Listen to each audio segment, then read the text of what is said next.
You know who it is. It's Horror Flick from 106, Big Mitch, Mr. Dig a Ditch. And I'm kicking in those with 03 O's. And I'm bringing two weights, 101s. Yeah, we Vegas sons. It's the Chronicles. You already know the Meadows. And I'm sideways with it, on 22s with it. Shut up and quit it.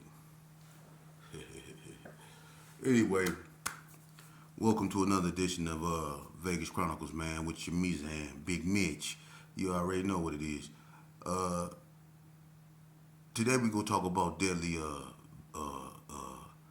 deadliest Vegas gang wars. Now, before I get started, shout out to everybody that support my small platform. You know, it is what it is. I do this because, like I say, I'm an open book. This is my life, and if I know I know about it, so I can speak on it.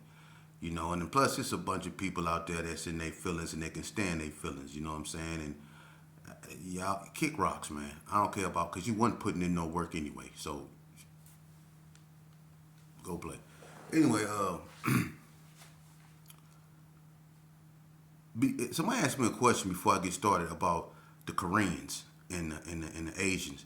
And let me say this real fast. You know, before the Asians started selling bandanas and was catering to our culture like that, we used to get our gang attire or our gang insignias from Head West, right there on Owens, and it was black owned, like right there by where Larry Sight and Sounds originally used to be, the arcade and all that over there.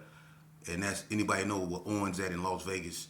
You know that was right in front of Pyru Turf. So if you went up in there, you have to be careful.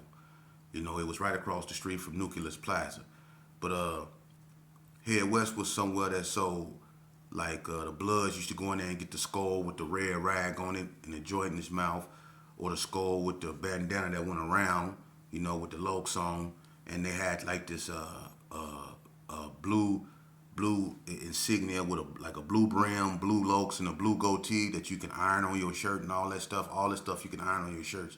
So in the old English letters and stuff like that, you know what I mean? Head West sold a lot of stuff that we wore as gang attire, you know, and on like the side of the roads, like on Martin Luther King, well, it was Highland back then.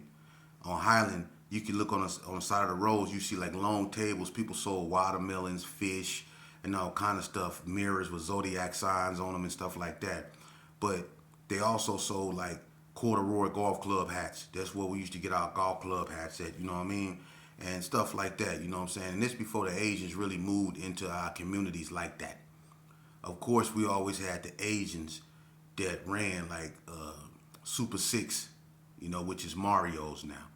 But it was called Super Six back then, and it was Asians that was over that, you know. And you go in there, you know, I mean, you see nothing but black food, you know. I mean, you don't see nothing Asian up in there. But I don't look at that as them, having anything to do with the decimating of our culture. Eventually, when the Indo Mall opened up and stuff like that, I mean, they witnessed the fights. They caught on quick to who the Crips and the Bloods and the Gersons and all that was, man. It didn't take them that long, man, to see red fighting blue or red fighting green or green fighting blue. You know what I mean? It didn't take them that long to catch on, man. And they made money off of it, man. You know what I mean? Then we came in at a buy specific stuff and they just made sure they had it, and that's making money. I don't think that they had no sinister hidden agenda behind it. It's just that they just made money off of it. Y'all make money off of it too if y'all was put in that type of position, I suppose. It's all about economics. But moving on. Talking about Vegas gang wars, man. I'm gonna say this, man. When you looking at Vegas gang wars and you go back to back beyond '85, if you look at the gang, scenery then, it wasn't really no killings like that. Everybody got down with their hands. You mostly heard about fights. That's where all the fighters was. The Stacy McElmoes, the Wayne Gants, the Dirty Robs, you know what I mean? The knockout artists, the Melly Mels, you know what I'm saying? The Hercules and the North, you know what I'm saying? Dino them up over there, the Lockharts. You heard about all them, you know what I'm saying? In the States and, a few in the Vegas Heights. You heard about hand gods, you know what I'm saying? It wasn't really no killings. I mean, Big D from Crip City Gangsta got killed. You know what I'm saying? Boy and 85 got killed. But boy got killed, by a Cali dude. And Big D, you know what I mean? I don't know if that was gang related or whatever.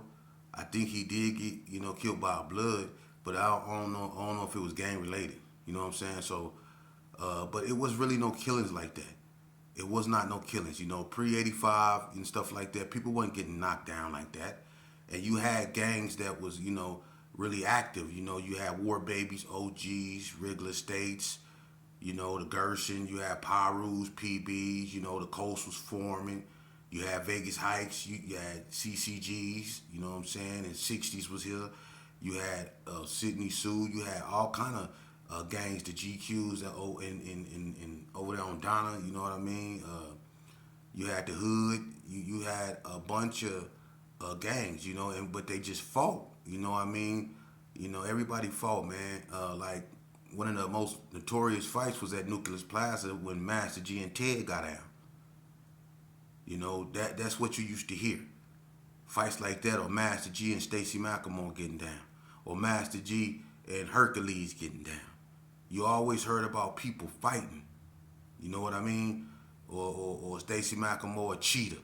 You know what I'm saying? You heard about people getting down. You know what I'm saying? That's what we did in Vegas. We fought, but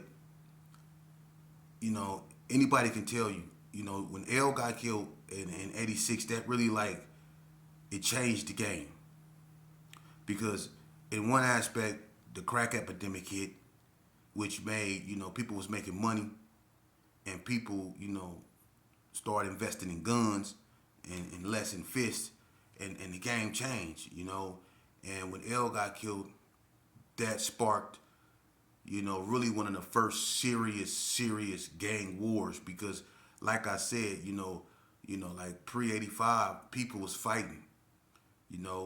Somebody might got shot every now and then or stabbed, but it was no killings like that. The way L was killed and in the manner he was killed and how that went down really changed the way gang banging really went on in Vegas, because people, had money, and people was rolling around in Cadillacs. People had gats. People was carrying guns. So the game was changed. No longer were we playing, with our hands. We started doing this right here. And even after L got killed, let me say this, it was a bunch of shootings back and forth between the Gershon and the West Coast Bloods.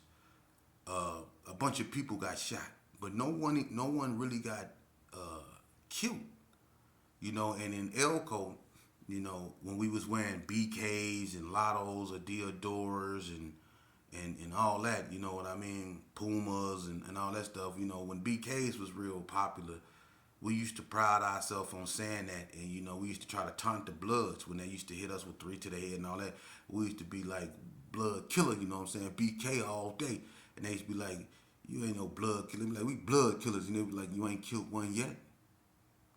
And that was a cold taunt, man, because people wasn't dying like that. And when L got killed, what blood was dead? Because after L got killed, the skating ring got shot up by the Bloods. But who got killed after L? Think about it. I could tell you who got killed after L.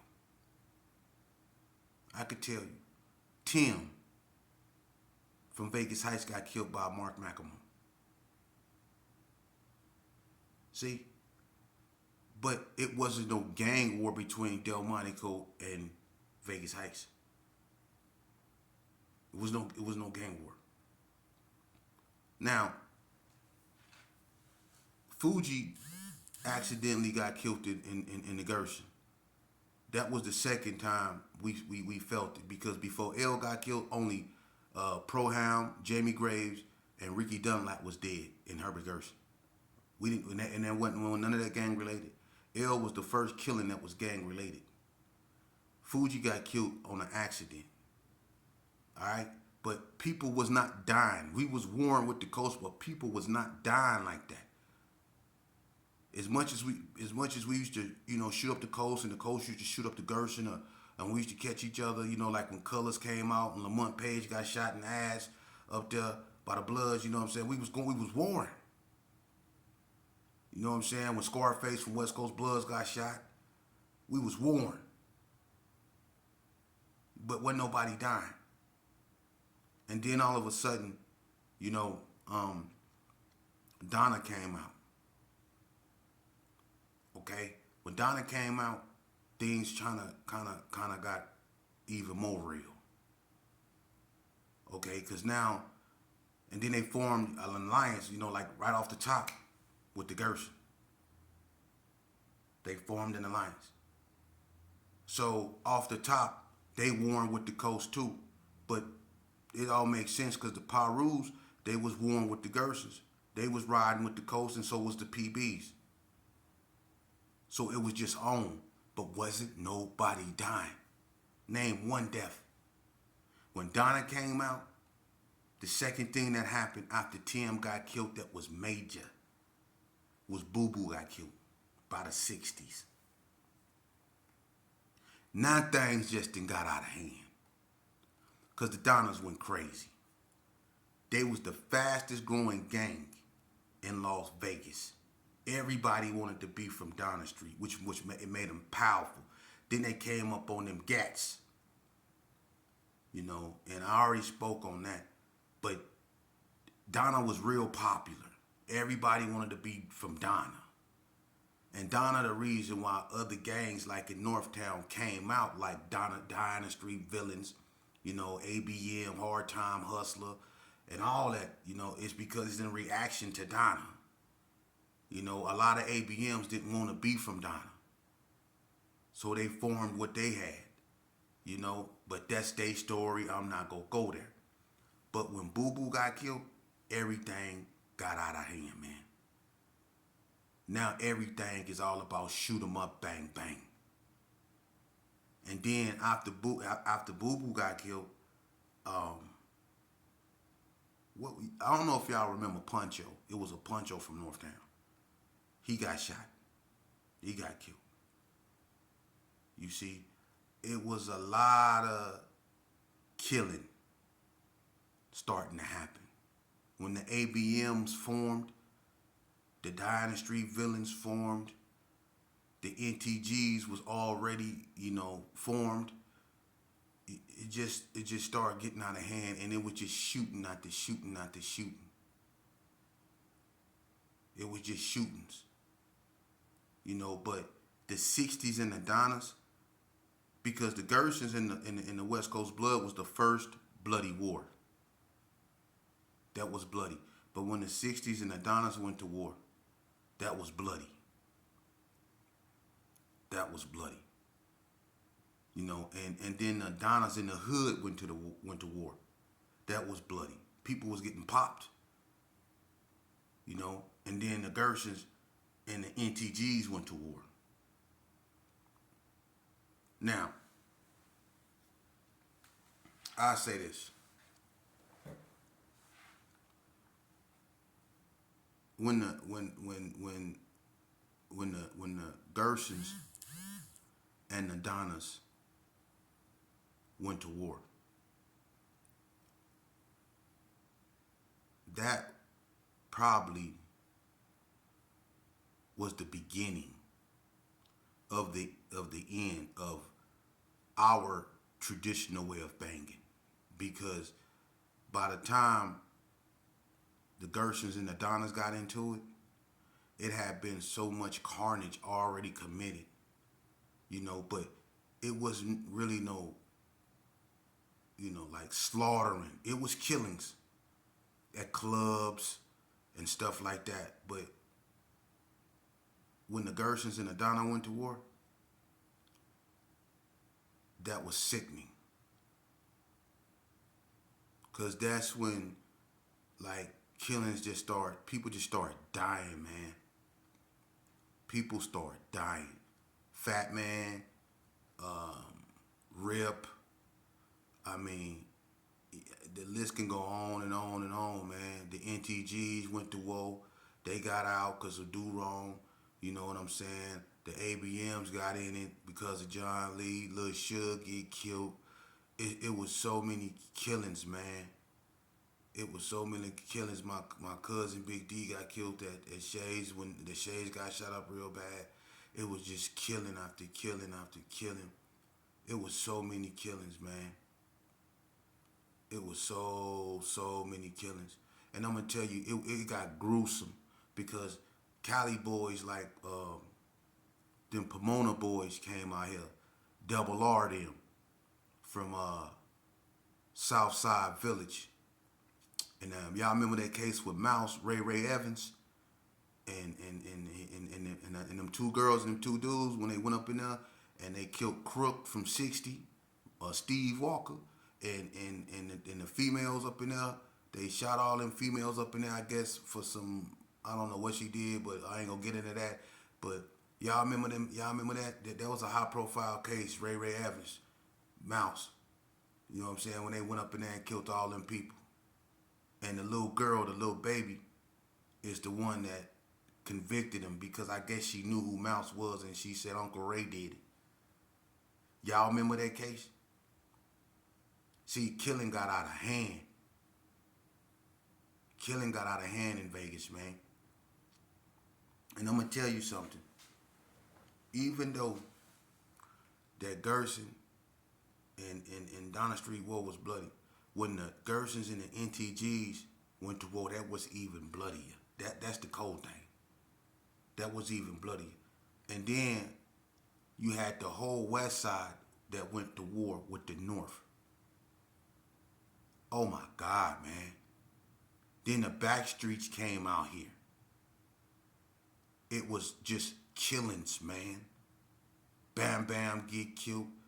You know, it was Cornbread get killed. It was just killings, man. Killings after killings after killings. But I say this here. When the White Streets and the Donnas went to war, that really broke up the Northern Alliance. And that was a bloody war. You know, Smack G get killed. You know, it was so many people that got killed. You know, Bad Loc from Berkeley Square, Peru, a real reputable, Paul Synagogue, he ended up getting killed. And when that happened, them Bloods went crazy. Them Bloods went crazy when Bad Loc got killed. They was popping everything, man. You know, and it just got out of hand. The PBs and the Vegas Heights went to war. That was bloody. You know. And I'm gonna tell you something else. Somebody else who was a beast. And you know, people say what they want to say about him. I always had the utmost respect for the brother. To me, he was solid. To me, you know, and you can't take it from him. He was a beast in this game. Back in the days, big 10 ounce from PB. Big 10 ounce from PB was no joke. I don't care. Big 10 ounce wasn't no joke, boy. Ask anybody. Big 10 ounce wasn't no joke. Big 10 ounce wasn't playing. And he didn't came through the G's a bunch of times. I don't know who that he chased. He was chasing somebody on their helmet, made him jump. I think it was Randolph. He was chasing somebody.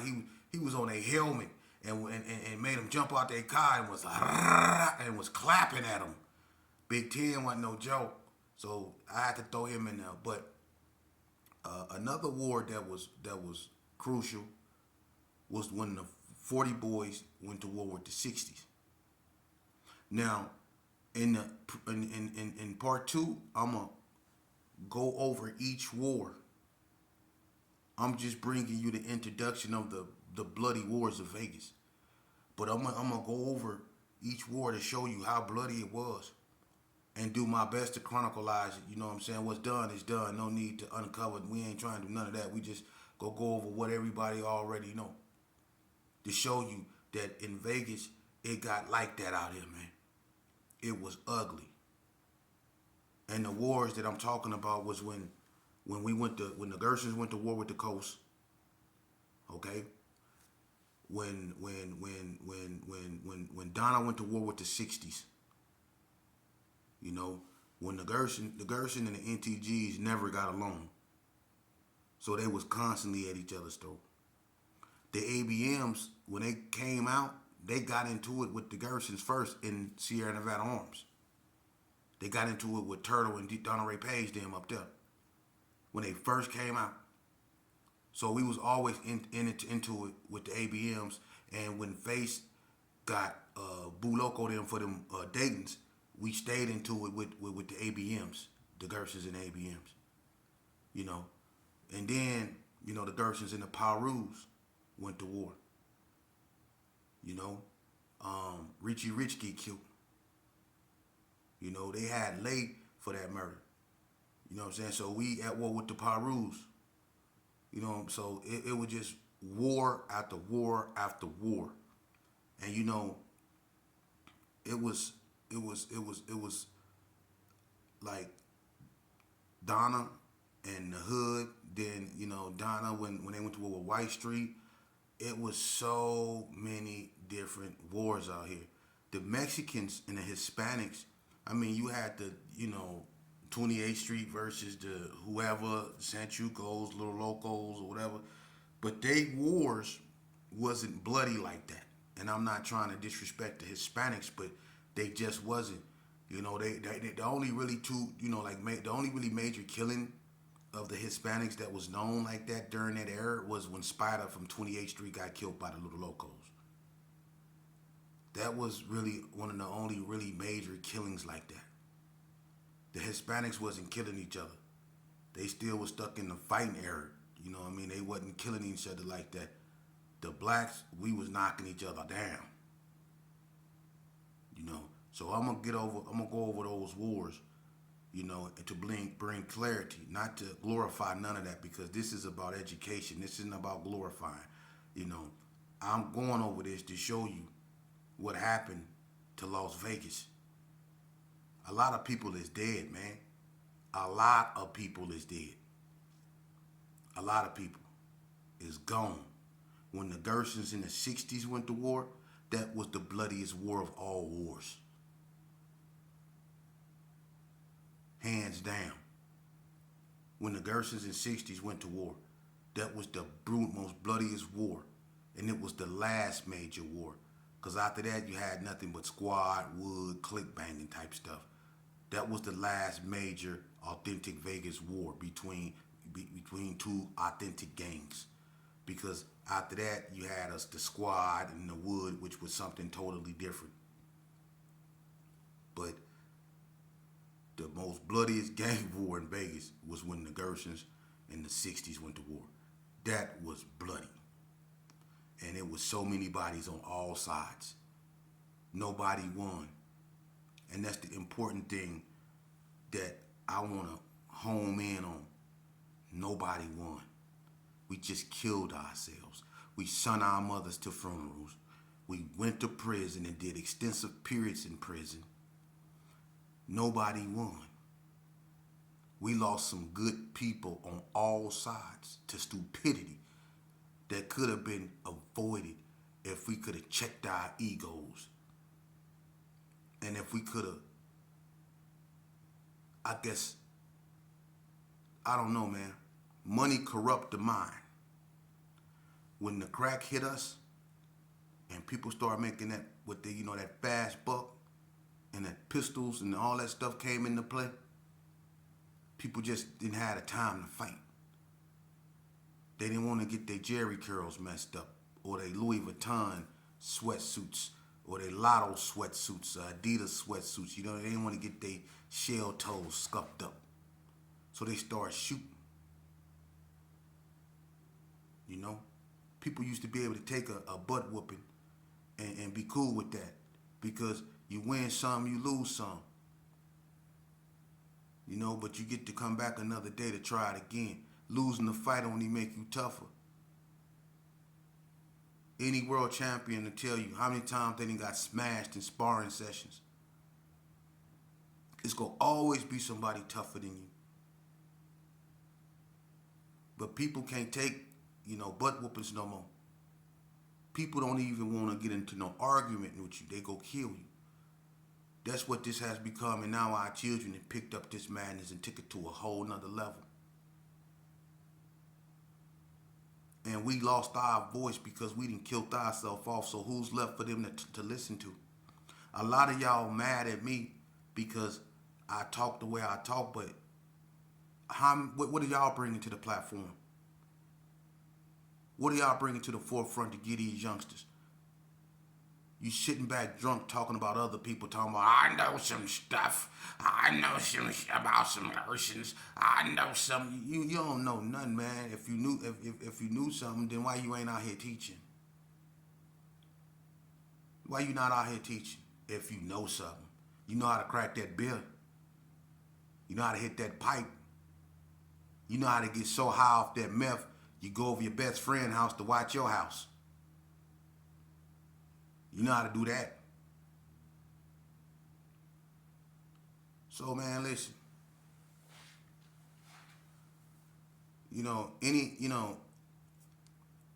What was sad about the whole situation is that it got so. I don't think Las Vegas. I don't think the police or nothing was prepared to deal with the growth of the gangs in Vegas, because it seemed like when '89 hit, gangs just started sprouting up from everywhere, man. After Donna hit, gangs start either revamping, reviving themselves. They just start coming out of everywhere, man. Everything. Sydney Sioux, Gangsta Crips, Bonanza Village, Gangsta Crips, Brownie Boys, NTGs came out like around the same time as Donna. You know, if not like, cause 7-4 was here when Donna was forming, so NTGs was right there. But the ABMs, the Dynasty Villains, White Street became, was a strip where they got money at, but they came a official gang.